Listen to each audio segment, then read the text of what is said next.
This is a country of which men have always dreamed. A country which saw one civilization follow another until the day the conquistadors landed on this grey and foggy beach. Some made their fortune, and many were driven to madness. Centuries later, others came and forged their ideals here before leaving with the dream of changing the world. I am on the edge of the Pacific Ocean, in Peru, the land of the Incas, following the footsteps of Aguirre and Che Guevara.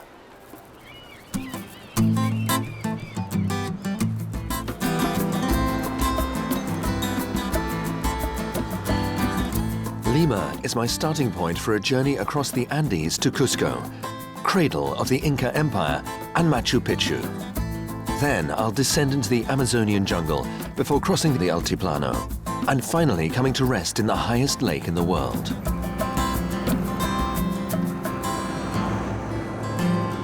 In Lima, the thousands of brightly colored buses are an open invitation to explore the city.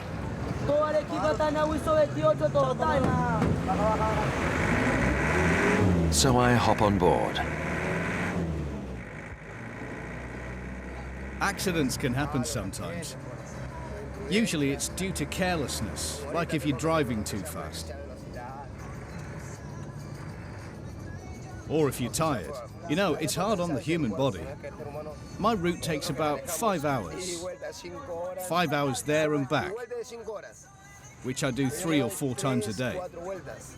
So you see, that can mean 20 hours of driving, and that's a lot for the body to take.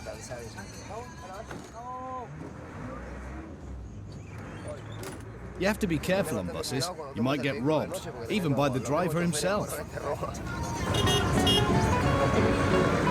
The bus drops me in the city center, next to the main square. All around me are the colorful but crumbling facades of the old colonial quarter.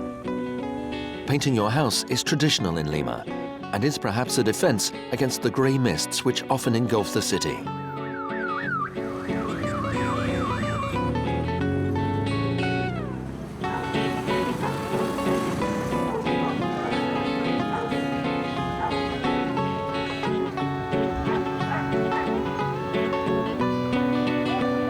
In the working-class district of Rimac, the paint helps disguise the tough living conditions.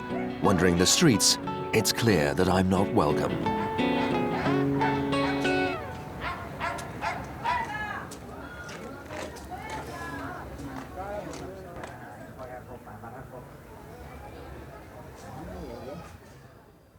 In the beginning, taxis refused to come here.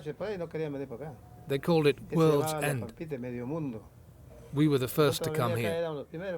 There was just silence, no electricity, no water. We had to fetch the water from the bottom of the hill and bring it back up in buckets. It wasn't easy. We had candles and oil lamps so that the children could read.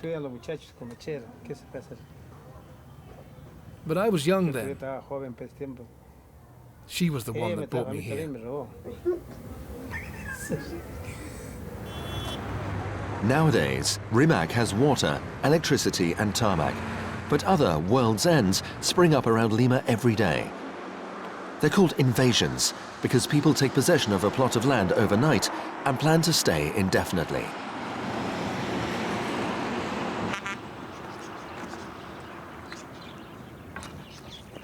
Here, the houses are still unpainted, but the place already has a delightful name. I come from far away, from the Sierra, from Andehuelas. When we came, I burst into tears at the sight of the beach. I was scared of the sea and the noise of the waves on the rocks. At night it was horrible. But it's all right now. I've got used to it. People in Lima often ask, "Why do you all come here?" I say, "We come here to work. That's why." Here you can always find a job or work of some kind. But in the Sierra, jobs are scarce. In the mountains, unless you have animals, cows or sheep, you've got no money.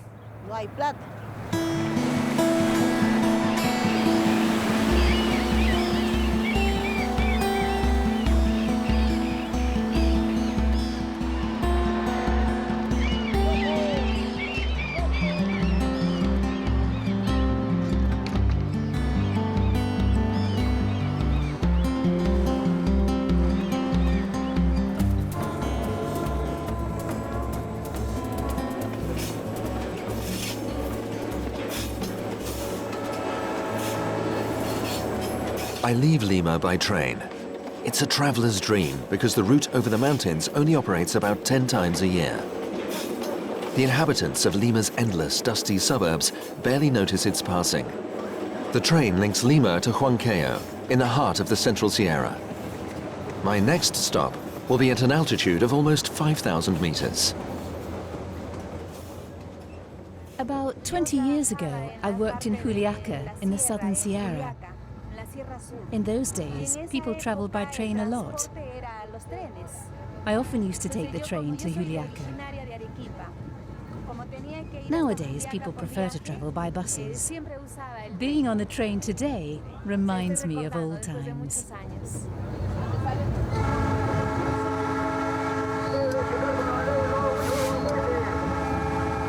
It took 40 years to build the railway with its dozens of tunnels and dizzying viaducts. The mountaintop route is worthy of all the superlatives, and the drivers are proud of their elevated position.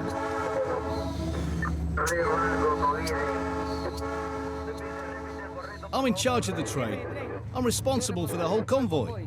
And for you, too. We keep in radio contact from here to the rear of the train, where there's a man called the briquero. If anything happens back there, he tells me. A problem with one of the cars, passengers leaning out of the window. Then I tell the staff in the passenger cars. We're all in radio contact. It's vital we talk to each other, especially with the goods trains coming down the line. About a kilometre in front is a small engine which keeps the line open. They make sure there are no rockfalls or even people sleeping on the rails. There are lots of traditional fiestas here, where people often drink too much and fall asleep on the railway line. The engine in front keeps the line clear for us. They clear away rockfalls and anyone who's sleeping, so we can pass through. Yes, I'm proud of working on this train. Who wouldn't want to work on a railway like this?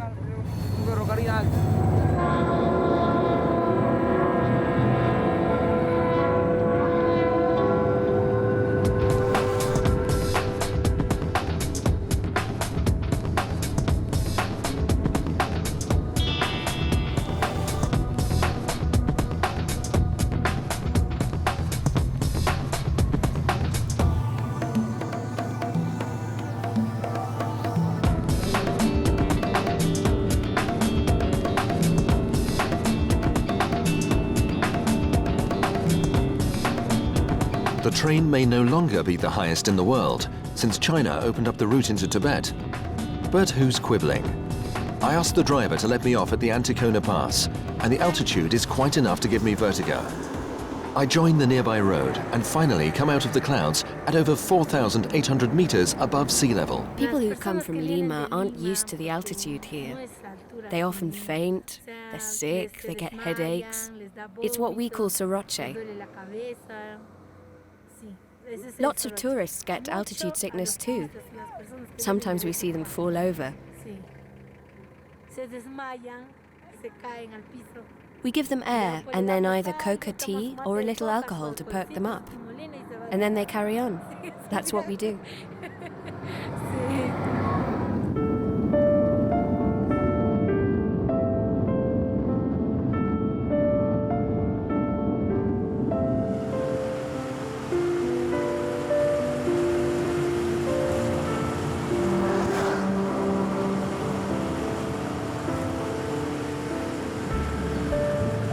On the other side of the pass, I continue my journey on tarmac, which, like the railway, is a bit of a luxury in Peru.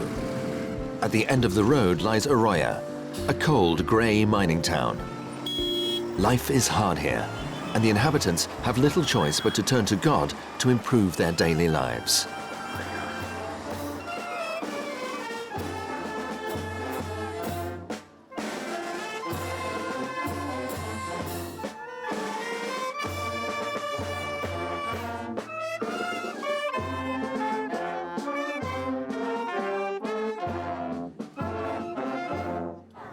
su Santa Madre la Virgen María. ¡Que viva el pueblo católico de la Oroya! Here in La Oroya, there have been miracles for people who've shown great devotion, miracles to cure loved ones, and miracles for people who are looking for work. Más que todo sanación de las personas.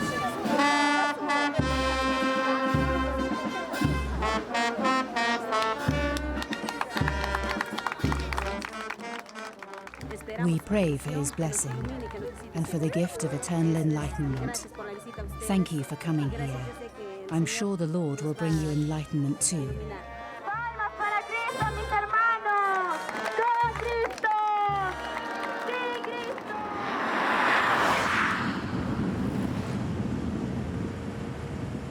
Will God's blessing be enough in Inca territory? I have my doubts as I continue my journey on the road to Huancayo, the biggest city in the Sierra and the real gateway to the mountains. Once I'm in the city, I head for the market, where the entire population of mountain peasants and traders seem to have gathered.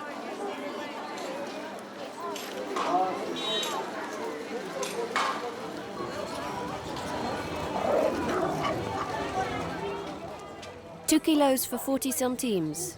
Give me 1 kilo then.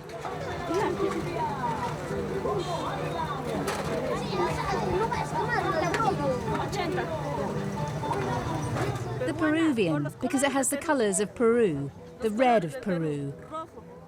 True, there's yellow too, but the yellow is almost white. I sell all the herbs used in natural medicine. All the natural medicines, even the syrups are natural.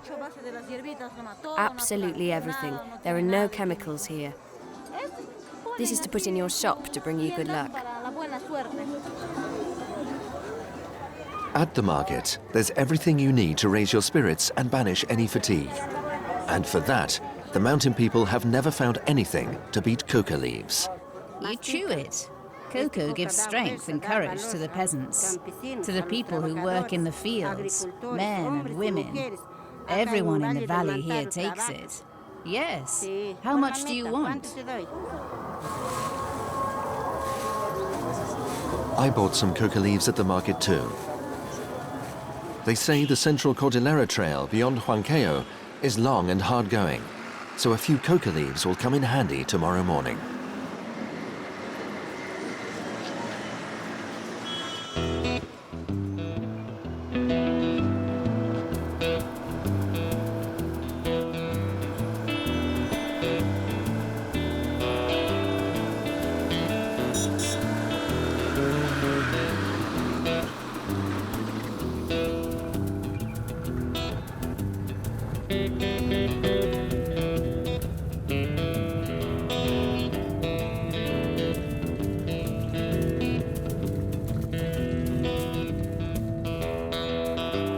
It's the end of the line for the railway, for the tarmac, and also for a certain idea of the world.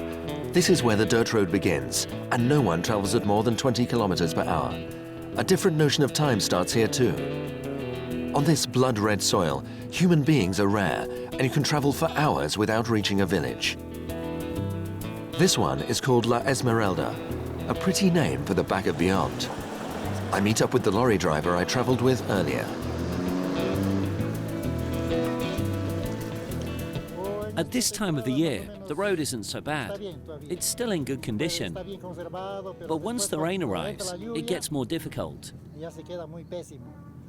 It's risky and quite dangerous. There are landslides and rockfalls. Sometimes you can be trapped for a day or two. And then there's the mud too. Sometimes up to 15 or 20 trucks get stuck here. And the buses often get stuck too. And that will start soon, once the rain begins. Once the rains begin.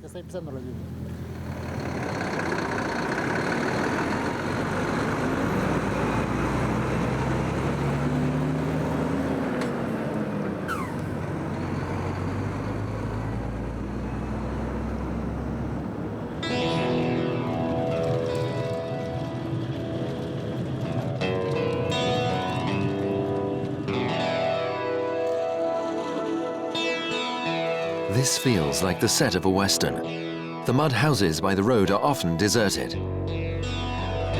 From time to time, a pickup truck appears from the opposite direction and disappears in a cloud of dust.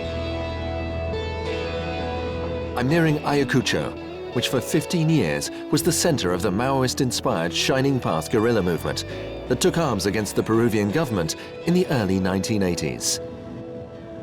In these mountains, peasants were massacred in turn by the guerrillas and by the National Army.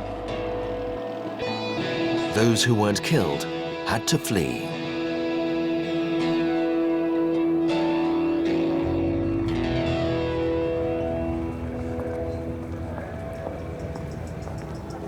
When I get to Ayacucho, however, I'm immediately seduced by the atmosphere in its busy streets. It's hard to believe that the town was practically cut off from the world for a decade. It's estimated that almost 70,000 people lost their lives in the war between the Shining Path and the Peruvian army, most of them in the Ayacucho region. Mario Ber, a candidate in the forthcoming local elections, was a student during the war years. When I was a student in secondary school, I saw the Shining Path militants coming into my school to instruct us in Shining Path ideology. They stayed for 2 or 3 minutes to tell us that Shining Path was the way of the future, and then they left as quickly as they came.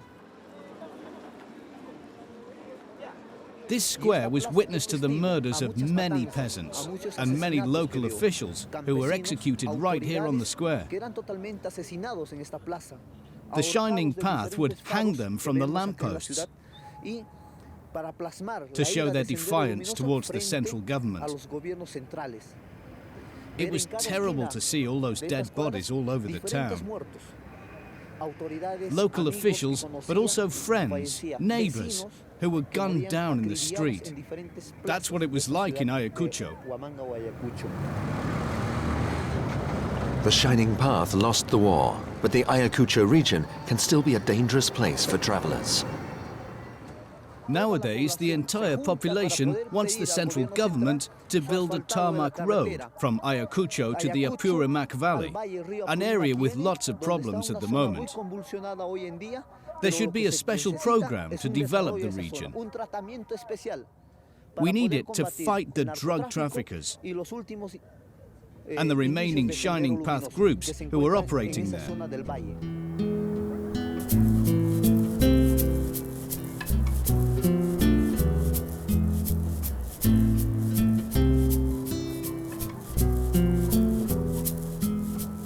An immense illuminated cross now dominates the town.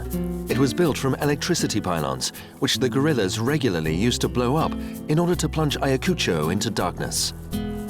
It's a powerful symbol, but I get the feeling the cross is there to keep a watch on the town, rather than to protect it.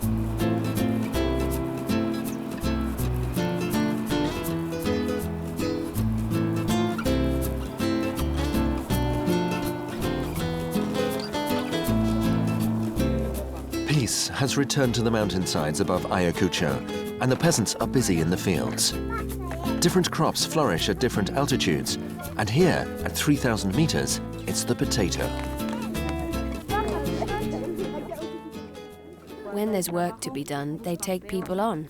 The men prepare the ground, and the women do the planting. They put the potatoes in the hole, and the men fill up the holes again. That's the way we've always done it. Sometimes they work here, and sometimes in their own fields.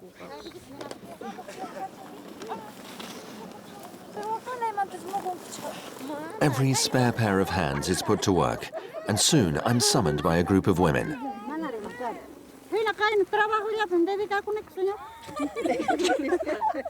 At least we're doing some work.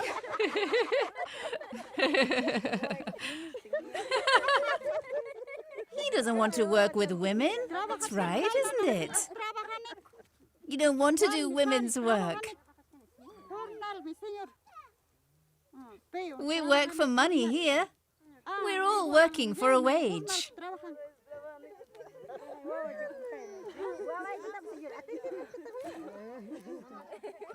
Everyone here speaks Quechua and a bit of Spanish.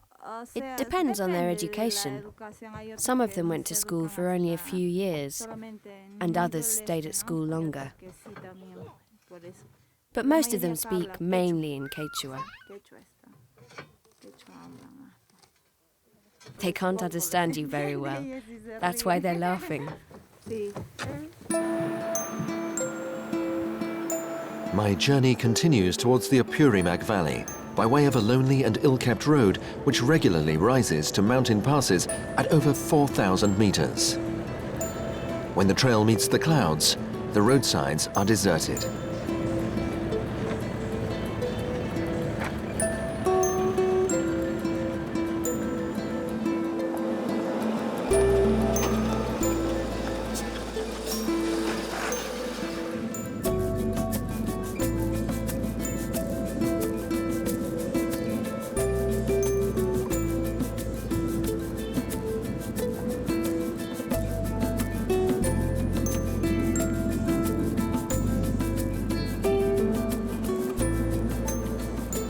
Up here, the mountain landscape starts to resemble steppes. Would anyone come here if it weren't for the road? I stop and drink in the emptiness. It's easy to believe I'm the only man alive. But it's a false impression. 100 meters further on is the lorry I followed on the way up. To me, this mountain road is magical. For the lorry drivers, it's part of everyday life. It's a problem with the wheel. It always happens on this road. I was with the other lorry, but he's gone on ahead and left me here.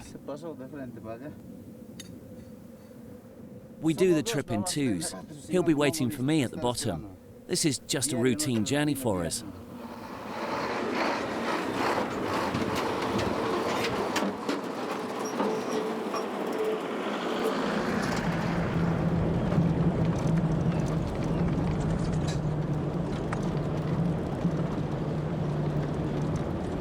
The lorry driver's nightmare is the descent. You don't want your brakes to fail in the Andean Cordillera. But if all goes well, Journey's End is often a lush green valley.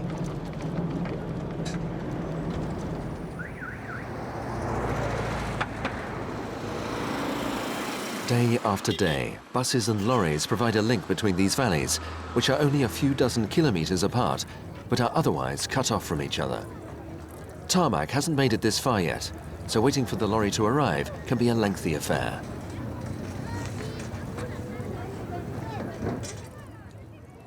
These oranges are from Chanchamayo, in the region of Yunin. I sell them for €3 for 100. It takes me 3 days to get here from there.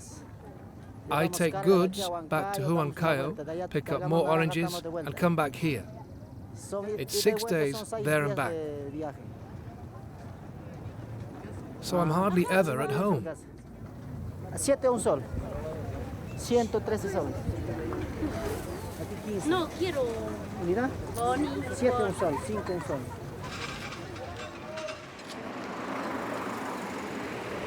Before I leave, I stop off at a garage, the only business for whom the rocky trail is a blessing, even though the arrival of Tarmac will soon mean there's less work to be done. When Fujimori was elected president, he built lots of roads. There are lots of tarmac roads across the whole country. Vehicles break down much less frequently on tarmac roads. But when there's no tarmac, it's terrible. The dust gets everywhere. It even gets inside the engines, and then the engine is ruined. The road you came by from Anduelas is one of the worst. Vehicles take a lot of punishment on that road.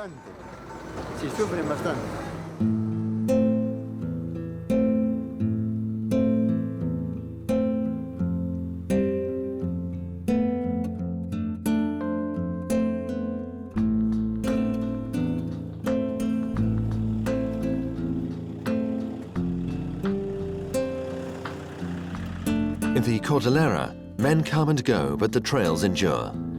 Today's dirt roads are the footpaths of yesteryear and the highways of tomorrow. I like the dirt roads because they make everyone equal. Today, you'd be better off making the descent on a bike or in a decent car. But in a few days' time, when the rains arrive, you'd probably get down quicker on foot.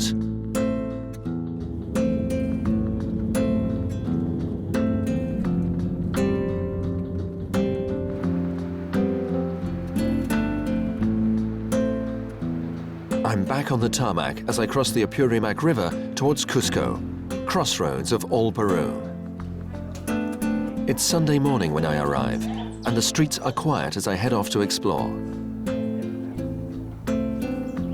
Cusco was once the biggest city in South America, and the Incas considered it to be the center of the world.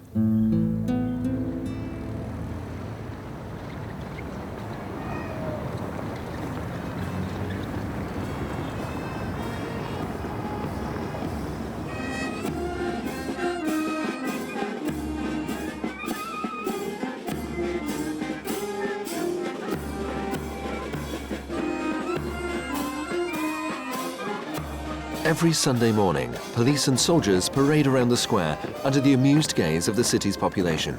Before it became a parade ground, the center of Cusco was the starting point of Capacnan, the Inca road system which crisscrossed the empire for thousands of miles.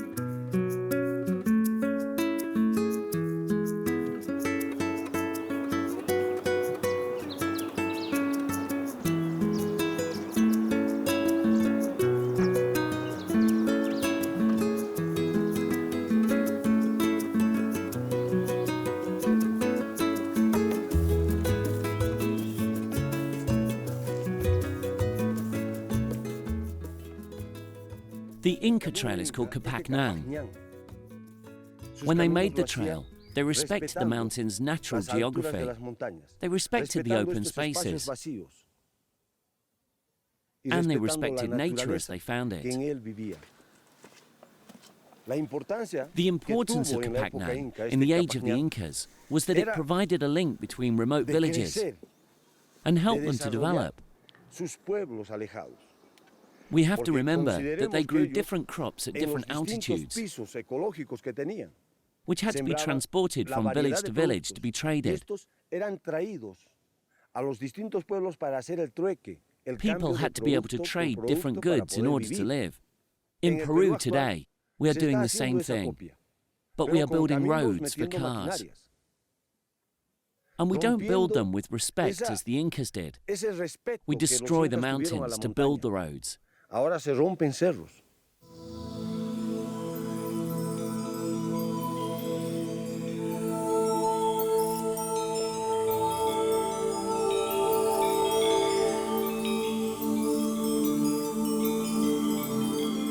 At the end of the road lies Machu Picchu, the lost city of the Incas.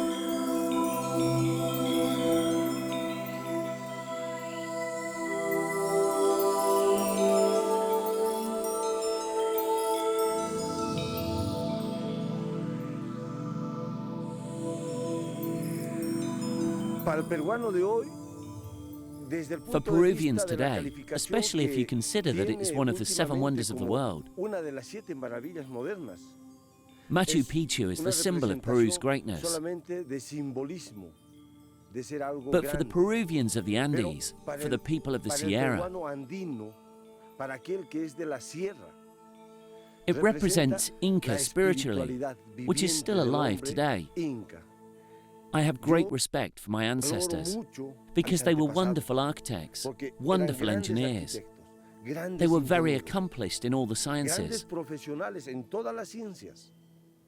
And Machu Picchu is proof that these people existed and that they developed all of their talents. And they did it whilst respecting nature.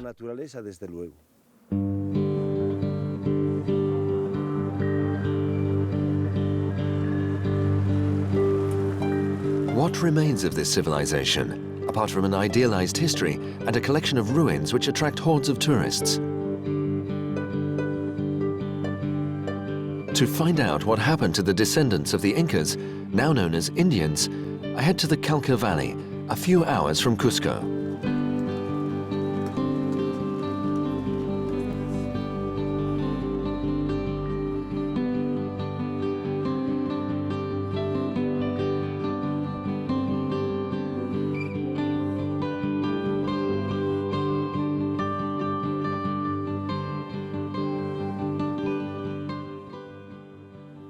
People call us Indians. It's a term of contempt. They say Indian with an expression of disgust. That's what they call us. That's how Peruvians generally treat us. Our president, too. There should only be one kind of Peruvian. We'd like to live in harmony, and we'd like people not to insult us. Just because we live on the land and we don't go to college. We work the land, here in the mountains, on the high plateau. And we contribute to the country's prosperity. We produce food to feed people. As Peruvians, we should respect each other. We shouldn't spread hatred. People criticize our clothes because we dress in bright colors. They continue to call us Indians because of that. They despise us. The people of the town, the Urubamba Valley, are ashamed of us. In Cauca Valley, the anger is palpable, and I get a glimpse of the complexity of this society, which has still to accept its cultural diversity. The next morning, I leave Cusco at dawn and set my sights on the Amazon rainforest. 10 hours of dirt road and a drop in altitude of 3,000 meters lie ahead as I set off to meet more of Peru's indigenous population.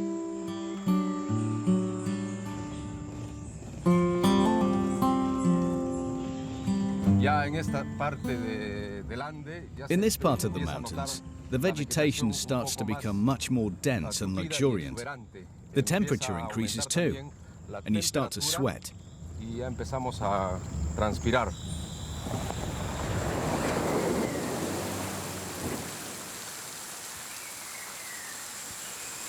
The dirt road drops down into the selva, the Peruvian jungle, where the Incas took refuge after the Spanish conquest. The rainforest has fascinated explorers and gold diggers for centuries. To me, the real El Dorado of the jungle is life itself.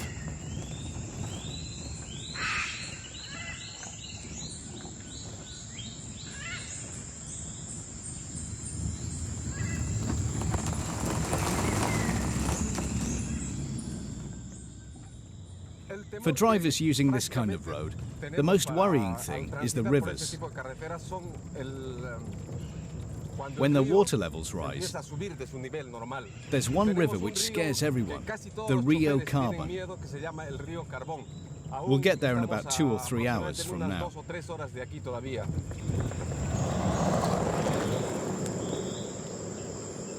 Water is pouring out of the sky onto the rainforest, but it seems our road has been spared by the floods.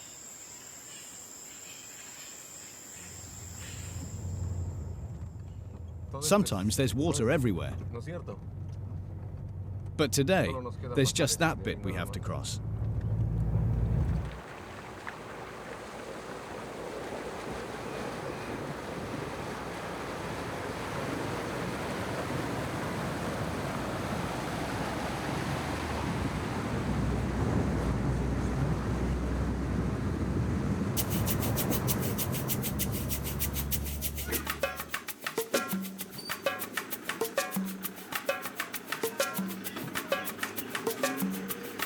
The dirt road ends on the riverbank in the village of Shintuya. It's home to the Amaracari Indians, one of many groups of people in the region. The Amaracari are at a crossroads. On one side lies the road and modern civilization. On the other lies the Manu National Park.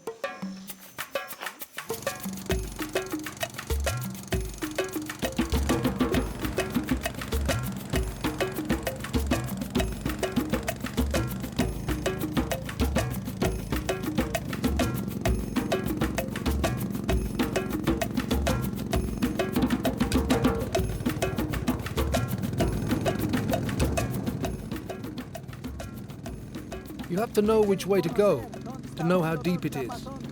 Otherwise you can get stuck. But it's okay here.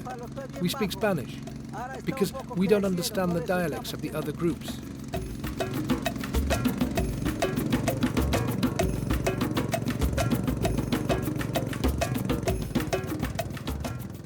We Makingwengas speak our own language. But with the Piros, we have to speak to each other in Spanish.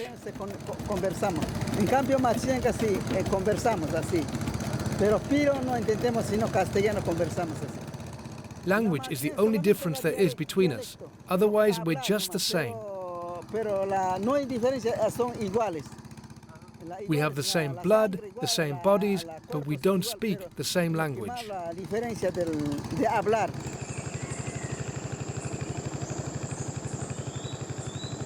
Mateo is a Machiguenga shaman. He uses medicinal plants he finds in the forest to heal bodies and souls.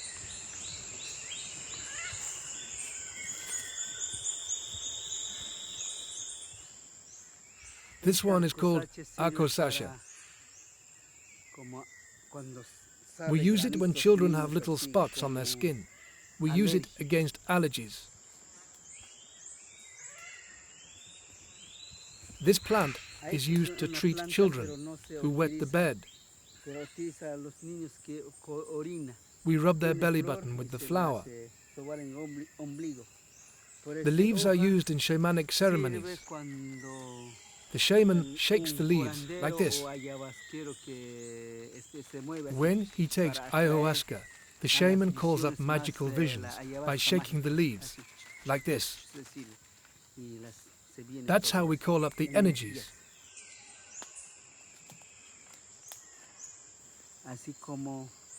When you want to become a doctor, you have to go to school and then more schools before you can practice as a doctor. Some people think you can learn everything from our community, but it's not true. You have to learn from other groups too, in order to have sufficient knowledge to heal people. That's how I learned, and now I can heal people.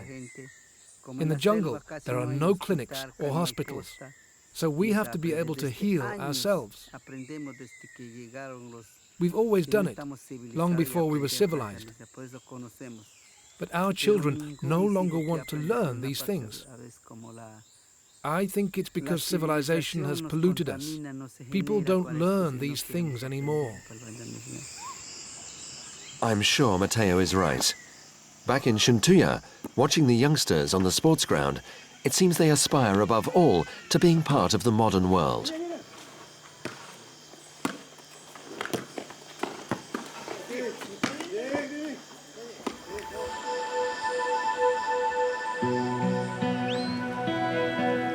Xintuya marks the end of the dirt road. To leave, we go back the way we came, across rivers and through the clouds, until we reach the mountains again.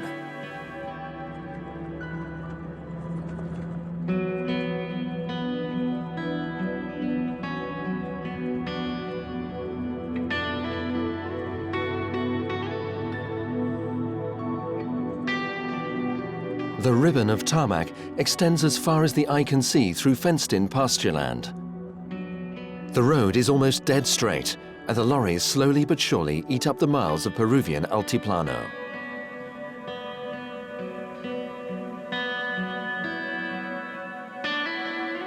Gazing across this vast landscape, I wonder how people live here.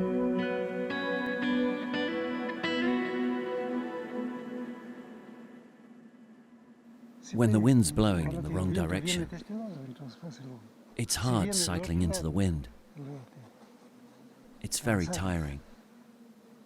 And at nightfall, it gets so cold, it's unbearable. It wasn't like that before. Nowadays, it seems the weather has changed. That's the way things are in Peru. Así es acá en el Perú.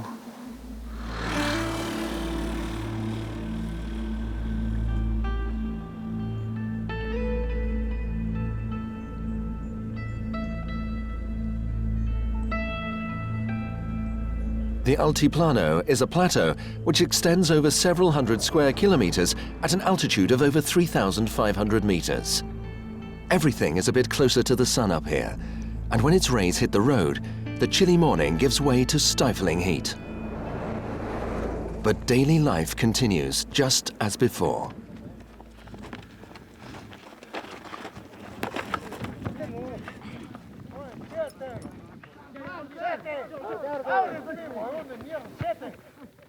We're students.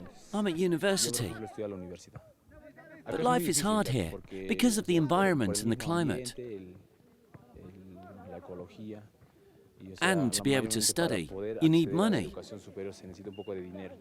Most people here are shepherds or work the land, so it's not easy.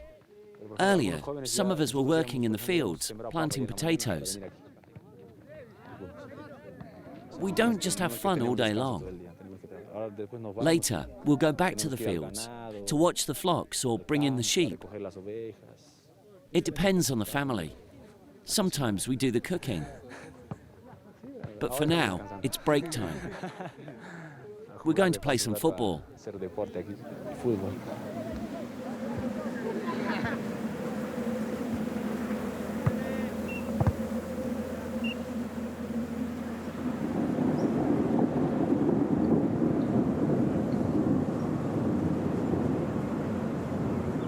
There are no tourist attractions on the Altiplano, but I want to stop and watch the storms go by.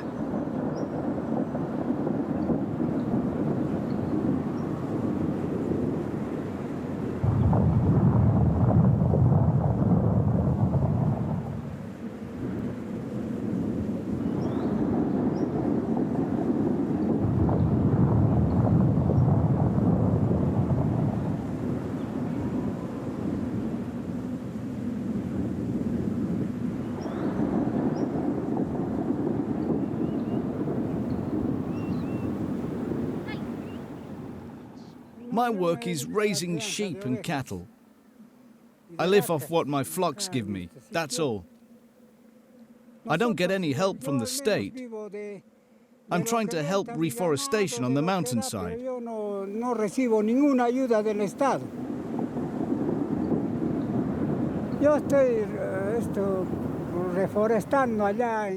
I plant trees. I do that on the mountain where I live. I'd like all my neighbors to share that responsibility, to try to improve their environment. In the village where I live, I have a little garden where I grow medicinal plants and some flowers too.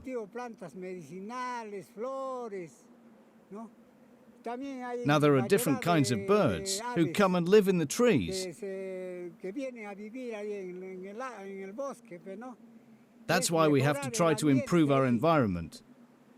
The peasants should try to make their daily lives better instead of doing nothing.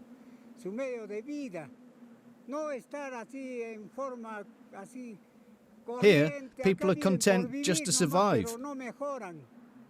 They don't try to do more or take responsibility for themselves. I think the peasants should do more, so as to be able to live better.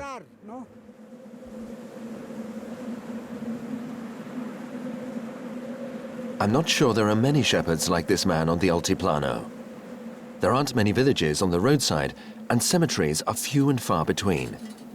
The people who are born here obviously prefer to die elsewhere.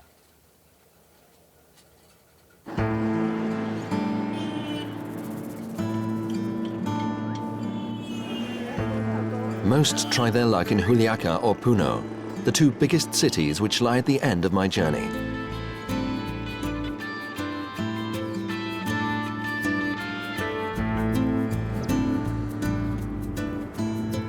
At Puno, I finally discover Lake Titicaca, my ultimate destination. Puno is tucked into a bay, and from here it's impossible to get a clear idea of how big the lake really is. A few fishing boats are leaving the port, but the real spectacle is elsewhere.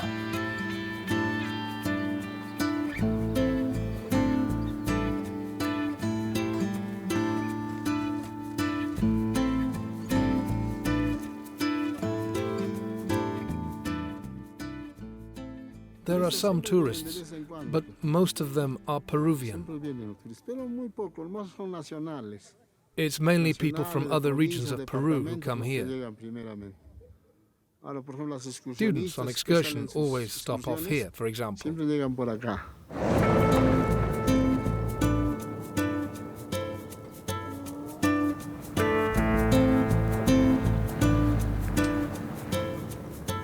To explore the lake, I decide to travel a bit further on to the Lachon Peninsula. This is the place to get to know the lake and the people who live on its shores. Here, as elsewhere, water has a dramatic effect on the lives of man and beast alike. Costumes become more colorful, women wear extravagant hats, and the water brings the colors of the Peruvian Altiplano alive. This plant is called totora. We gather it on the lake and we use it for the cows and also to build small houses. When we gather the plant, we go out onto the lake in a small boat. When we pick it, it's all green. Once we've gathered it, we leave it to dry and then we use it to build houses.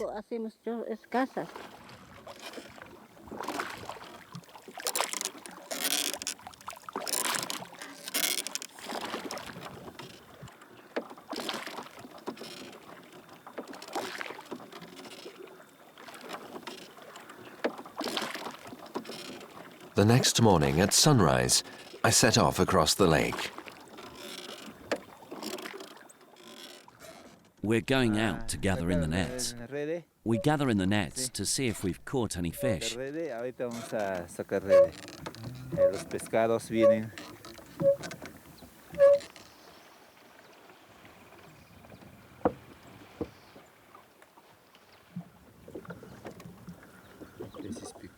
The fish are small.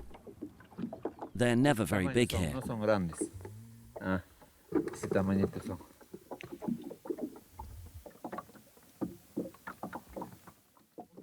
There are many legends. Well, they are more like beliefs or traditions, like making payment to the lake. We make offerings to the lake so that everything will go well for us on the lake.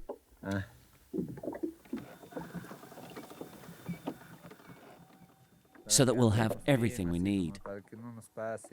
We have to do it so that we don't have any problems on the lake.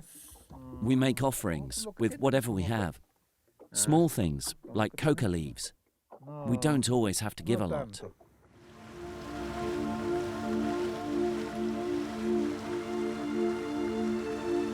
Here, as elsewhere in Peru, the people rarely forget to honor the ancient Andean gods, Pachamama, the Quechua name for Mother Earth, and the Apus, the mountain spirits which protect her. Legend has it that a very long time ago, after the people failed to respect the Apus, the sun god Inti wept for 40 days. His tears created the lake, and people have sailed upon it ever since. So far, everything's okay. It's calm. But often on other days, there are more waves and it's very choppy. But today, the lake is calm. In the rainy season, the wind is too strong. The sky is overcast and there are days when the wind is so strong, we can't take a boat onto the lake at all.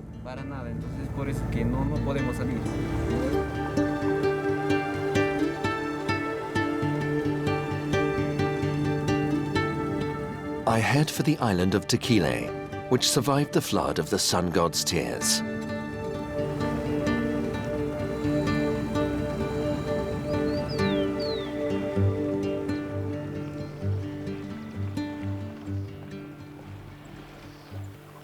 Between the Apus and man, there is always an intermediary, often a local person who's been struck by lightning. On Tequila, it's this man who talks to the mountains. The whole community gets together regularly to ensure that it's a good year for agriculture and to ask for lots of rain. The ceremony is on the highest mountain on the island, which is an apu.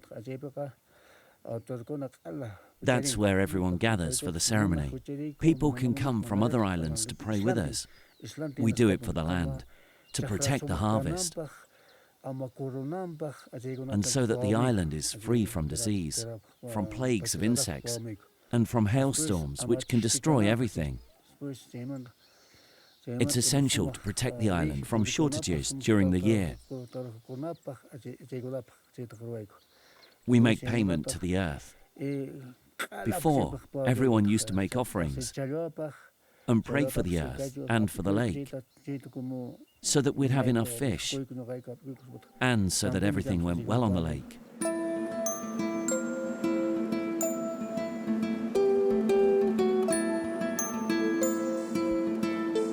It seems that the Apus also watch over travelers, but it's not always easy to find an Apu. On this island, the mountain is just a hill, so I decide to thank the Apus for my journey across this country, where men believe in the earth as much as in the heavens. At the summit, there is a cross, but I prefer to commune with the elements. And this evening, for me, the center of the world is right here.